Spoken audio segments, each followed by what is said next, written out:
Hello dear क्वालिफायर्स, उम्मीद कर रहे हैं कि आप लोग अच्छे होंगे। अगर नहीं भी होंगे तो 17 मार्च 2024 यानी कि जिस दिन जेपीएससी का प्रीलिम्स कंडक्ट हो जाएगा उसके बाद आप लोग बेटर फील करेंगे। मेरी बातों को समझने की कोशिश कीजिए। अगर यदि समझ जाते हैं तो मैक्सिमम नंबर गेन कर पाएंगे। यानी कि आपके मार्क्स अगर 50 आ रहे हैं तो वहां पर 70 आने की संभावना है, अगर 70 आ रहे हैं तो 90 आने की संभावना है।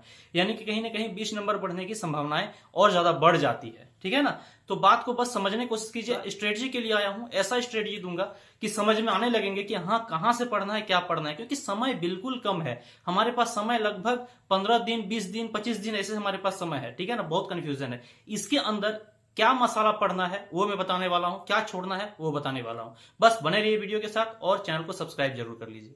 तो सबसे पहले मैं स्ट्रेटजी में पहला चीज बताने जा रहा हूं कि जब भी गवर्नमेंट कोई भी नोटिफिकेशन रिलीज करते हैं, कोई भी नोटिफिकेशन निकालते हैं, तो उसके साथ एक सिलेबस का कॉपी देता है। ठीक है ना। एक कॉपी देता है जिसको हम लोग सिलेबस के नाम से जानते हैं। ये मेरे पास सिलेबस है जेपीएससी के, है ना। पेपर 1 और पेपर 2, दो पेपर के मेरे पास अभी सिलेबस है सामने में। इनमें से क्या पढ़ना है, कैसे पढ़ना है, मैं वो बताने वाला हूं जो सटीक होगा और 100% मार्केबल होगा। यानी कि आप मैक्सिमम मार्क्स यहां से गेन कर सकते हैं।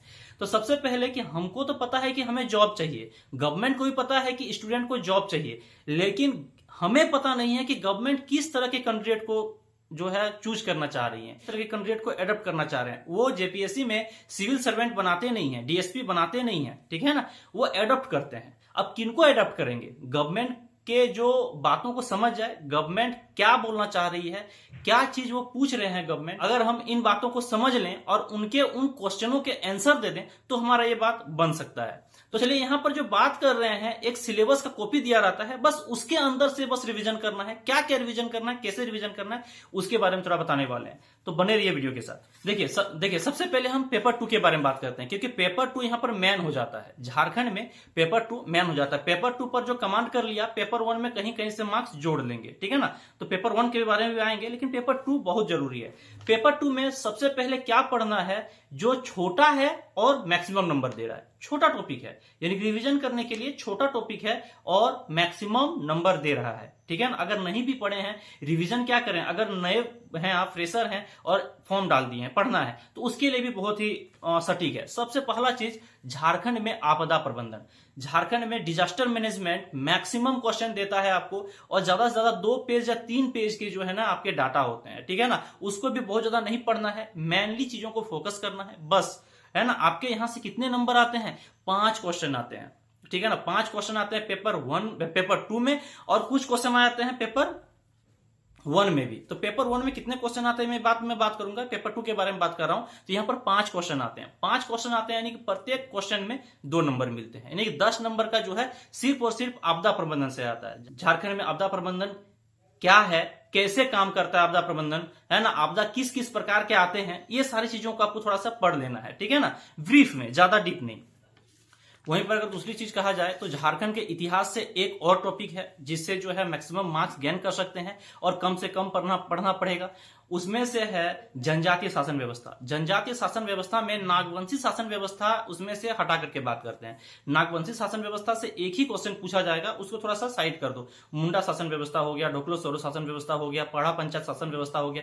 ये सारे जो शासन व्यवस्थाएं हैं, जनजातीय शासन व्यवस्था, इनमें से एक एक नंबर जो है पूछा जाता है। और लास्ट में एक जातीय शासन, पंचायतीय शासन व्यवस्था जो है उसको जो है साइड करके रखना है। 2 क्वेश्चन आते हैं, उसको लास्ट में पढ़ देना है। और नागवंशी शासन व्यवस्था को पढ़ना जरूरी है, ये बात नहीं बोल रहे नहीं है, लेकिन एक ही क्वेश्चन आते हैं। देखिए नागवंशी शासन व्यवस्था भी है, मुंडाओं का ही एक शासन व्यवस्था है ना।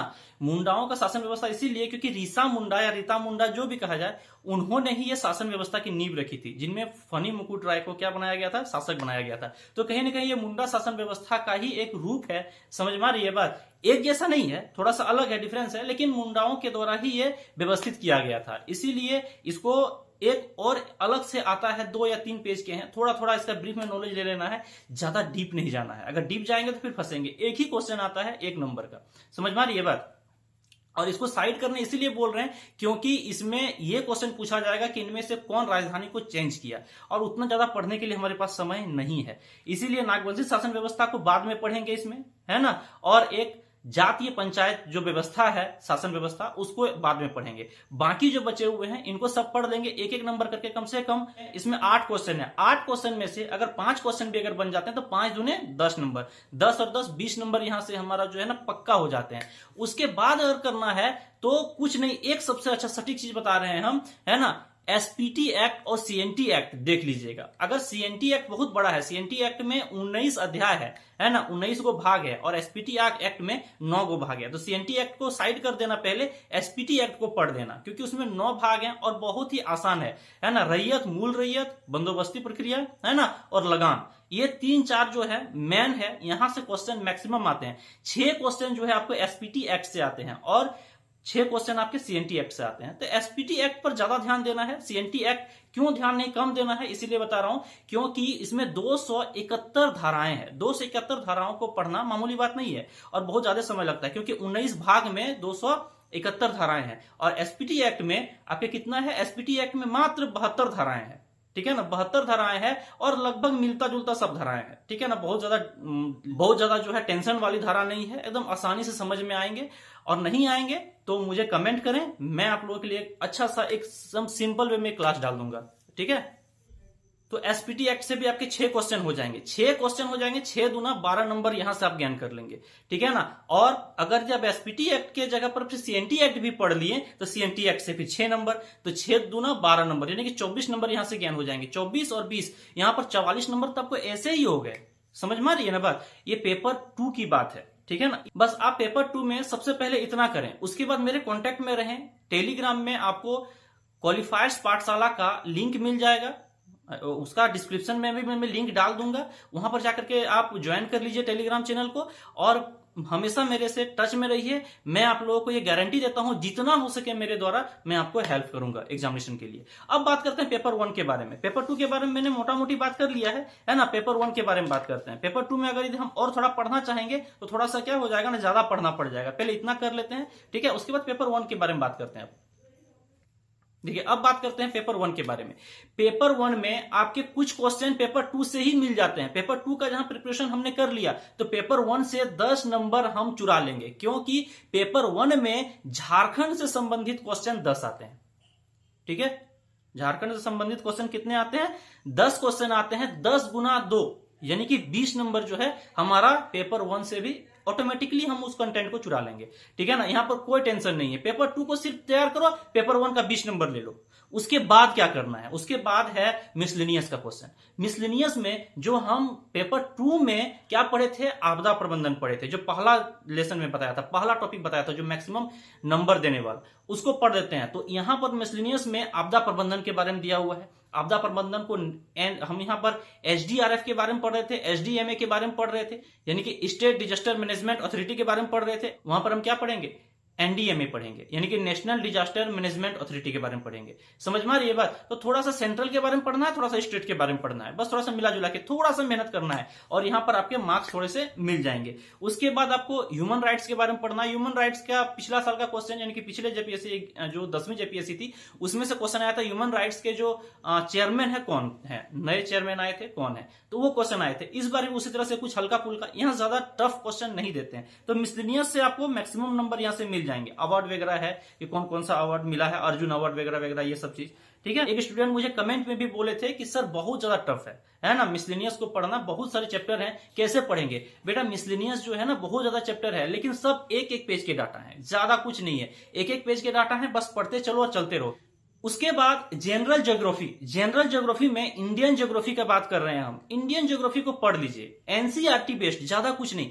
एनसीईआरटी में जो क्लास 6 से क्लास 12 के बीच में है उसके बारे में पढ़ लीजिए। एक्चुअली उसका मैं क्लास स्टार्ट करने वाला हूं, न्यू बैच स्टार्ट होने वाला है 1 अप्रैल से। 1 अप्रैल 2024 से आप लोग ज्वाइन कर सकते हैं। आप लोग स्क्रीन पर देख सकते हैं कि मात्र 1000 रुपए में जो है आपको पूरा का पूरा Indian geography NCERT compilation work को जो है ना देने वाले हैं, है ना, हमारे पाठशाला। आप इसको ज्वाइन कर सकते हैं। और नहीं तो अभी फिलहाल एग्जामिनेशन के लिए बस एनसीईआरटी में क्लास 6 का जो ज्योग्राफी है उसको पढ़ दीजिए। एनसीईआरटी का क्लास 6 का, मैं कौन से क्लास का बोल रहा हूं, क्लास 6 का जो एनसीईआरटी ज्योग्राफी है, 1 दिन का मामला है दोस्त, 1 दिन में जो है ना हो जाएगा कंप्लीट, ठीक है ना। मैं आपको क्वालिफायर्स बुलाता हूं, यानी कि आप सही में क्वालिफायर्स हो, बस मेरे साथ टच में रहो। टेलीग्राम जो है उस चैनल को ज्वाइन कर लो। टेलीग्राम में चैनल है क्वालिफायर्स पाठशाला का, उसको बिल्कुल ज्वाइन कर लेना, भूलना नहीं। उसके बाद इंडियन कॉन्स्टिट्यूशन लगभग लोगों को थोड़ा थोड़ा आता है, अगर नहीं भी आता है तो थोड़ा सा देख लेना है।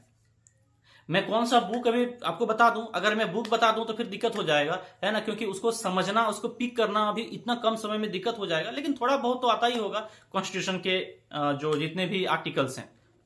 थोड़ा इंडियन पॉलिटी से आ जाएंगे, प्रेसिडेंट से आ जाएंगे, क्या बोलते हैं, मिनिस्ट्री से आ जाएंगे, कुछ ऐसे उथल पुथल चीजों से आ जाएंगे। इस तरह से बहुत ज्यादा कुछ नहीं करना है, बस टच में रहना है ना। मेरे टच में रहिए, मेरे पाठशाला के टच में रहिए। टेलीग्राम चैनल क्वालिफायर्स पाठशाला को एकदम बिल्कुल से आपको ज्वाइन कर लेना है। लिंक जो है नीचे डिस्क्रिप्शन में दिया हुआ है, और आपको कुछ चीजों का लिंक भी डिस्क्रिप्शन में दिया हुआ रहेगा। चैनल को फॉलो कीजिए, एक एक वीडियो को देखिए, आपके लिए बहुत ही बेनिफिट होने वाला है। धन्यवाद। अभी के लिए बस इतना ही। अब आगे जो है हम लोग नेक्स्ट चीजों के बारे में आप लोग भेजिए कमेंट में, कौन सा चीज प्रॉब्लम हो रहा है, मैं उसका सॉल्यूशन दूंगा। बस वीडियो को अभी तक सब्सक्राइब कर लीजिए चैनल को, और वीडियो को जो है क्या करें, शेयर कर दें अपने दोस्तों तक। ठीक है, धन्यवाद।